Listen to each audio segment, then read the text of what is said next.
beautifully done. How are you doing today? I'm really good. How are you? Yeah, very good. Thank you very much. Congratulations on this epic TV show. I wonder if you could start talking a bit more about your character and what your role is in season 2. Sure. So I play Hober Mallow, who is intergalactic con man, I guess. When you first meet him, he's sort of this kind of lone wolf that travels the galaxy, conning little civilizations and communist dictators that are running planets. He goes and steals their valuables and flies off, and he gets sucked into Harry Seldon's psychohistory. He unwittingly and reluctantly, I should say,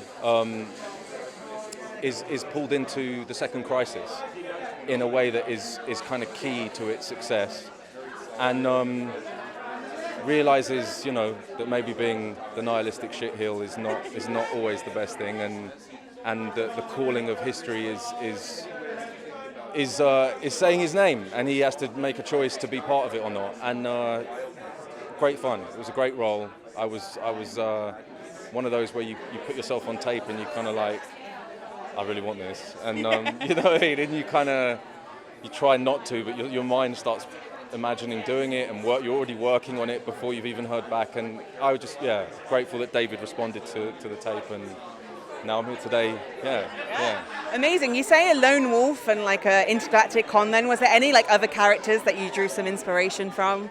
Yeah, I mean, I think it was David Goyer early on. It might not have been him. Someone told me that Han Solo was based on Hober Mallow slightly. I don't know if that's true, because he's not so much the classic anti-hero in the books. David certainly pushed it more in that direction. But he's definitely in that mold of anti-hero, someone who, and the obvious, when you're thinking of sci-fi on this kind of scale, Han Solo certainly comes to mind. But me and David spoke, and we were like, you want to try and do something different. You want to try and find a way to make it not feel just like another cookie cutter mold. And we sort of discussed that, and the writing is so strong that he had clear ideas how he wanted to do it. I mean, he talks a lot more than Han Solo. He's a sort of like Squid Ink kind of like talking distraction. Han Solo was much more sort of strong, silent type. But it's that sort of classic anti-hero, and hopefully with slight different flavour to it. I love that.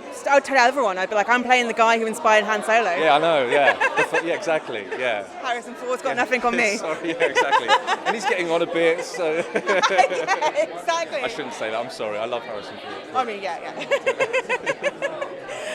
Is there a certain episode that we should look out for with your character that's going to like blow our minds? I can't remember where all the events take place. I think that the last third is where the momentum for him and the stakes are really raised for him, and he's forced to make decisions that I hope, if it's worked as we anticipated, should be a quite cool revelation with him in, I would say, the last sort of third of the show. Yeah. Great. Well, thank you so much for talking with me today. It's a really good series, and congratulations. Enjoy the rest of your night. Thank you so much. Cheers. Take care. Take care now. Ladies and gentlemen, you're watching Hey You Guys! Hey, you guys! Hey, you guys! Hey, that's what they all say. Hey, you guys!